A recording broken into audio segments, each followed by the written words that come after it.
Y estamos de regreso aquí en la segunda emisión de Noticias 360. Gracias por continuar con nosotros e informarse con todos estos contenidos. Y bueno, como le informé antes de ir a corte, vamos a abordar este tema porque, como usted lo sabe, el presidente de los Estados Unidos, Joe Biden, anunció este fin de semana que renunciaba a la reelección a la presidencia y que, bueno, pues abandonaba la carrera electoral frente a Donald Trump. Bueno, el demócrata expresó que la decisión es en el mejor interés del Partido Demócrata y del país. Además, importante resaltar el respaldo que ofreció el propio Joe Biden a su vicepresidenta Kamala Harris para que se convierta en la candidata del partido y entonces se enfrente a Donald Trump en las elecciones del próximo mes de noviembre. Y precisamente para entender este contexto sin duda complejo, agradezco la comunicación con Ivonne Fernández. Ella es analista en política internacional y geopolítica, una verdadera experta en la materia. Ivonne, ¿cómo estás? Muy buenas tardes, gracias por la comunicación. Hola Carlos, muy buenas tardes y muchas gracias por la invitación y un saludo a todo el auditorio. Gracias, gracias. Oye, Ivonne, pues sin duda, lo decía, es un contexto complejo. De repente se veía a Joe Biden muy aferrado en decir que no iba a dejar la carrera por la presidencia. Sin embargo, bueno, pues este fin de semana nos da esta noticia que, bueno, obviamente impactó en todo el mundo. ¿Qué lectura le damos así a bote pronto a esta decisión de Joe Biden? Y bueno, pues ya platicaremos más adelante del papel que jugará Kamala Harris. Sí, por supuesto, realmente es un hito histórico. No es común que un presidente que está tratando de reelegirse decida dar un paso atrás y por supuesto tampoco es común que haya dejado o que haya dado el respaldo a la vicepresidenta. Entonces es un tanto inesperado porque él mismo, el propio presidente de Estados Unidos, Joe Biden, dijo que solamente podría retirarse de la carrera presidencial en caso de que el Señor Todopoderoso así lo quisiera. Vemos que finalmente escuchó a las voces más fuertes dentro del Partido Demócrata y finalmente este domingo, como bien dices, decidió dar un paso atrás y respaldar a su propia vicepresidenta. Uh-huh. Bueno, esto es bien importante. Ahora, ¿por qué será esto? Porque, como dices, es una decisión importante. Por la salud, la avanzada edad de Joe Biden, que de verdad había unas imágenes que además se hicieron virales, que sí ya preocupaba las condiciones de Joe Biden, porque no sé si sea por cuestiones de salud, por la propia edad avanzada que tiene. ¿Qué es lo que habrá hecho que Joe Biden tomara esta decisión fundamentalmente, Ivonne? Sí, por supuesto, se ha especulado mucho en temas de salud, pero también en temas cognitivos debido a la avanzada edad del presidente. Entonces, por eso es que había muchos dentro del partido que si bien respaldaban y que si bien estaban a favor de lo que había hecho Joe Biden en los últimos 4 años, no estaban seguros de que podría vencer de nueva cuenta a Donald Trump. Vemos que a pesar de que son similares en edad, de hecho es la primera vez que dos contendientes son los más longevos en la historia de Estados Unidos que estaban contendiendo por la presidencia. Bueno, llegaban justamente a este punto y por eso es que las principales voces de los demócratas, incluso partidarios, llamaban al presidente a hacerse a un lado y dejarle la contienda a una persona mucho más joven. Vemos que de por sí tener un puesto político genera cierto cansancio, tanto físico como mental, y la avanzada edad del propio Joe Biden era un impedimento. Entonces, finalmente él decide hacerse a un lado y dejar a una mujer, la vicepresidenta, que por supuesto que trae juventud y eso es muy bueno porque dentro del grupo de los demócratas se estaba mucho especulando si realmente ya iba a ser una derrota para el Partido Demócrata y también sobre todo las personas indecisas.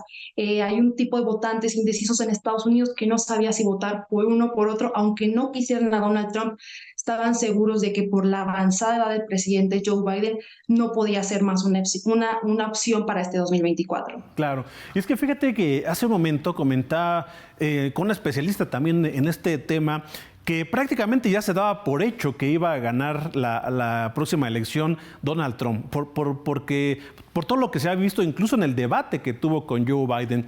Ahora todo parece indicar que será Kamala Harris, una mujer que puede llegar a ser también la primera presidenta de México, una mujer que va a ser seleccionada en la próxima convención demócrata. ¿Qué representaría en el contexto internacional? Y hay que relacionarlo, vale la pena decirlo, con lo que ocurrió en México, que tenemos la primera presidenta que va a comenzar su administración.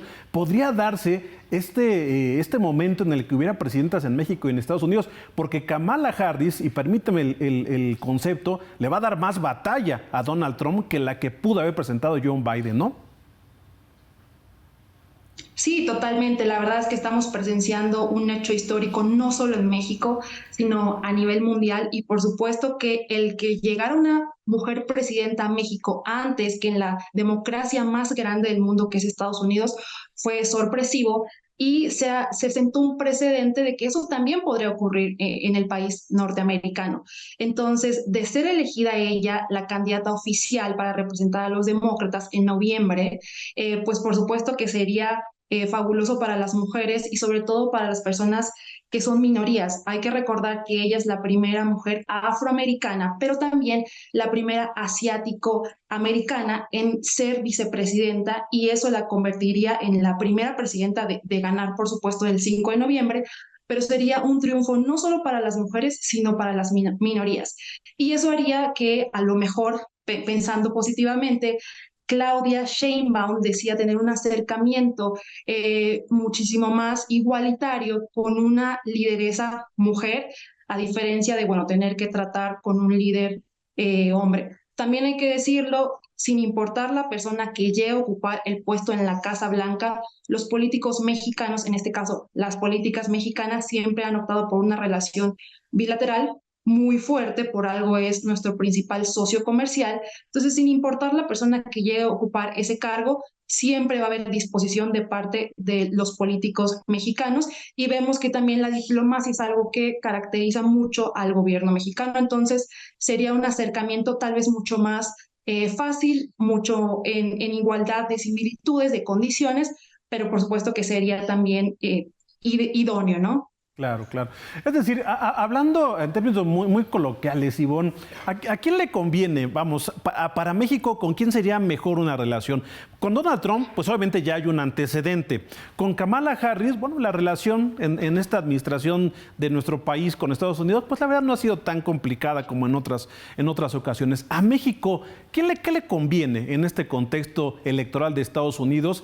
Y en cuanto a lo que viene hacia futuro, viene en el 2026 la revisión del Tratado de Libre Comercio, el tema migrante que sigue estando presente. Para México, ¿cómo se podría involucrar en este contexto y qué le beneficiaría más? Bueno, si bien es cierto que nuestro presidente ha tenido una predilección hacia Donald Trump, también es cierto que va a haber un cambio político en nuestro país. Viene Claudia Sheinbaum, y siempre es bueno, siempre es mejor que haya un líder que respete tanto el derecho internacional, los tratados internacionales, como los derechos humanos. Entonces, siempre es mejor que haya una cabeza que opte por relaciones mucho más institucionales, mucho más diplomáticas. Entonces, en este sentido, me parece que es mejor opción, sobre todo por temas de campaña. Ya vemos que Donald Trump está hablando de nueva cuenta de frenar la migración, tal vez no de una manera tan institucional. Entonces, en este sentido, es mejor que llegue un candidato demócrata que opte por y en favor de las instituciones, y que tenga lazos mucho más diplomáticos y mejores relaciones, que puedan sentarse a dialogar con los políticos mexicanos de una manera mucho más sencilla, fácil, a través de las instituciones, y no a través de, a lo mejor, redes sociales, como estamos muy acostumbrados a la manera de gobernar de Donald Trump. Entonces, por supuesto que siempre es mejor para nuestro país que llegue un candidato que llegue a ser presidente, pero que opte por la vía institucional, para que podamos seguir estrechando relaciones. Y como bien lo mencionas, Carlos, en vísperas de otra vez negociar el Tratado de Libre Comercio, preferiblemente una persona que abogue por los mexicanos, pero que también, si desde la parte de Estados Unidos, lo haga a través de la vía institucional. pues todo un tema. Ivonne, te agradezco mucho que nos ayudes a entenderlo y seguramente habrá pues mucha tela de dónde cortar. Si nos lo permites, platicamos más adelante, porque además repercute directamente con nuestro país por la relación tan estrecha en todos los sentidos que tenemos con Estados Unidos. Gracias, Ivonne, que tengas muy buena tarde. Muchas gracias a ti y un saludo a todos. Hasta luego. Gracias a Ivonne Fernández, especialista en noticias, en información internacional y también en geopolítica. Bueno, pues ahí está el panorama que se presenta para México ante lo que ocurre allá en Estados Unidos.